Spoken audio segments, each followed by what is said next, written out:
Hello नमस्ते प्यारे विद्यार्थियों और प्यारे दोस्तों, आप सभी का स्वागत है me and my top class के अंतर्गत। और आज की इस क्लास में, इस शॉर्ट वीडियो अपडेट में आपको बता रहा हूँ आपका ही सबसे ज़्यादा डिमांडिंग कमेंट है उसके ऊपर एक वीडियो, क्योंकि स्टूडेंट का भी बहुत ज़्यादा ही ये क्वेश्चन आ रहे थे कि सर अभी हमें प्राइवेट से रेगुलर होना है, प्राइवेट से क्या होना है, रेगुलर होना है। तो सर प्लीज़ बताइए कि इसके लिए क्या प्रक्रिया है। तो वाई नॉट, ये पूरा ही चैनल आपके सपोर्ट के लिए है, तो हर चीज़ पर हम आपके लिए हेल्प करते हैं, पढ़ाई को लेकर हो या आपके किसी भी तरह के अदर डाउट को लेकर हो। तो देखिए प्यारे विद्यार्थियों, सबसे पहले तो हम यहाँ पर बात करते हैं, जैसे कि आप सभी को पहले से पता होगा कि रेगुलर आपको करना क्यों ज़रूरी होता है, ये इसके बहुत इंपॉर्टेंट होते हैं। लेकिन हम यहाँ पर ये बात कर रहे हैं कि अब आपको अगर प्राइवेट से रेगुलर होना है तो इस दरमियान आप क्या प्रोसेस अपना सकते हैं, क्या डॉक्यूमेंट आपके पास होना चाहिए और क्या चीज़ आपको ध्यान रखनी चाहिए, तो सभी पर हम डिस्कशन करते हैं। ठीक है, तो देखिए अब यहाँ पर बात करते हैं कि आप एक प्राइवेट स्टूडेंट है, ठीक है ना, आप क्या हैं, प्राइवेट स्टूडेंट है। अब देखो, आप प्राइवेट स्टूडेंट है और आप जाते हैं, आप चाहते हैं कि कॉलेज रेगुलर करें और आपको किसी एक कॉलेज में एडमिशन लेना है। ठीक है, तो सबसे पहले आपको ये पता होना चाहिए कि आप प्राइवेट हैं और आप जिस कॉलेज में रेगुलर करना चाहते हैं, तो सबसे फर्स्ट थिंग आप क्या करें कि उस कॉलेज में ये पता करें कि सीटें उपलब्ध है या नहीं, सीटें उपलब्ध है या नहीं। क्योंकि विद्यार्थियों काफ़ी बार ऐसा होता है कि आप उस रेगुलर तो करना चाहते हैं लेकिन सामने वाली कॉलेज में सीट अवेलेबल नहीं होती है, तो फिर वो आपको कैसे रेगुलर करेंगे। ठीक है, तो सबसे फर्स्ट ऑफ थिंग तो आप याद रखें कि आप जिस कॉलेज को अपना रेगुलर कॉलेज बनाना चाहते हैं तो वहाँ पर सीट अवेलेबल है या नहीं, ये सबसे मोस्टली ध्यान रखा जाए।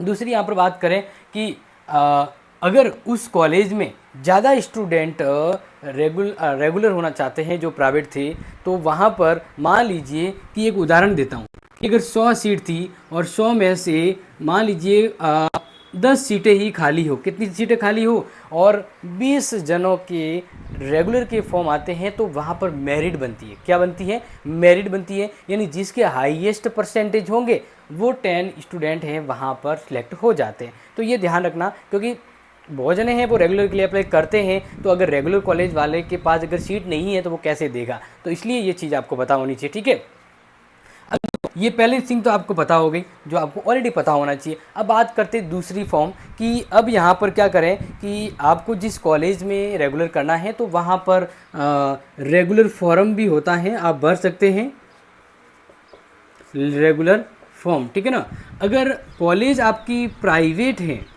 क्या है, प्राइवेट है, तो हो सकता है वह रेगुलर फॉर्म आपके आगे पीछे भरा भी जाए। लेकिन अगर आप गवर्नमेंट कॉलेज में रेगुलर होना चाहते हैं तो उसके लिए आपके एडमिशन फॉर्म शुरू होते हैं जो शायद अभी चल रहे होंगे, आप पता कर लीजिएगा, वो पहले आप अप्लाई कर लीजिएगा।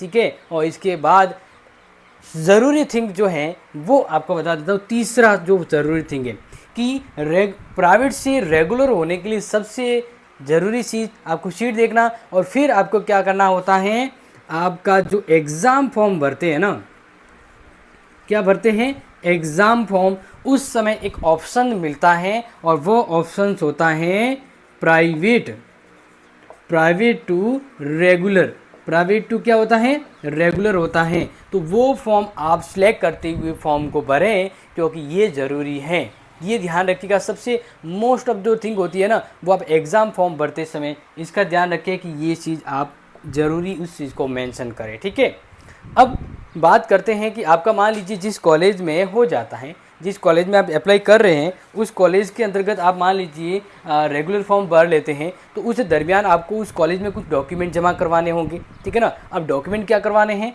तो बात करते हैं डॉक्यूमेंट के ऊपर। डॉक्स के ऊपर बात करें तो सबसे पहले आपको पता है आप रेगुलर होना चाहते हो 10th 12th की मार्कशीट, इसके अलावा लास्ट ईयर की जो मार्कशीट है आपकी, जो आपने पास की है, वैसे रेगुलर होने के लिए आपकी पास होना बहुत ज़रूरी है, ये ध्यान रख लीजिएगा। इसके अलावा आपकी लास्ट ईयर की मार्कशीट के अलावा आपके पास मांग सकते हैं, जैसे बात करें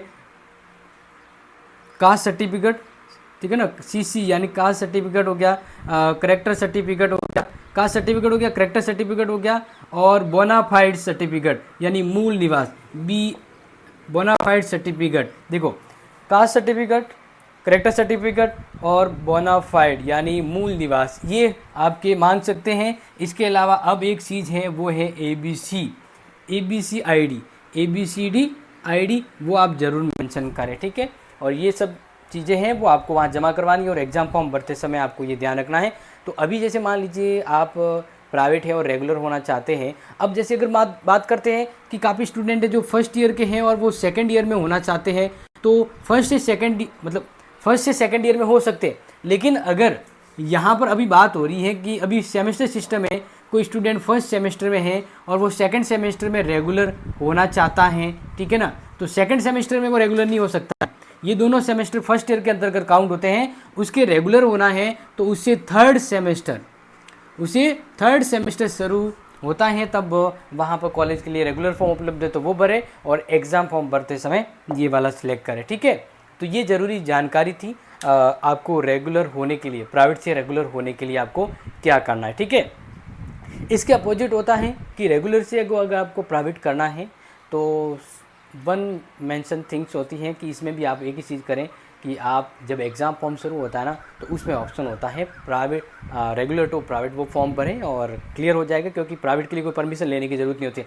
लेकिन रेगुलर होता है तो आपको सीट कॉलेज में संपर्क करना होता है, वहाँ कांटेक्ट करना होता है सीट है कि नहीं है, और फिर फॉर्म भरना होता है। तो रेगुलर होने के लिए थोड़ी दिक्कत होती है, क्योंकि आपके कहीं पर परसेंटेज भी काम आते हैं, कहीं पर आपका पासिंग मार्क एरिया भी रहता है, ठीक है। अब देखिए गवर्नमेंट कॉलेज में रेगुलर होना थोड़ा दिक्कत होता है, लेकिन अगर आप रेगुलर होना चाहते हैं प्राइवेट कॉलेज में तो बस वहाँ पर एक ही चीज़ आपको देखनी है, सीट है या नहीं, क्लियर। और जब आप फॉर्म भरें, क्योंकि काफ़ी कॉलेज ऐसी है, यूनिवर्सिटी जहाँ ऑफलाइन होता है, जहाँ आपको रेगुलर मोड पर आने के लिए ऑफलाइन फॉर्म भरना होता है। लेकिन बात करें JNU की तो वहाँ पर आपको ऑनलाइन फॉर्म मिलता है एग्ज़ाम फॉर्म के समय। तो ये थी प्यारे विद्यार्थियों आपकी शंका का समाधान का बहुत ही महत्वपूर्ण वीडियो। तो प्लीज़ इसको शेयर करें, लाइक करें और मिलते हैं आपसे अगली इंपॉर्टेंट क्लास में। तब तक इस वीडियो को अपने मित्रों को जरूर शेयर करें जिनको डिमांड और जिनको ज़रूरत है।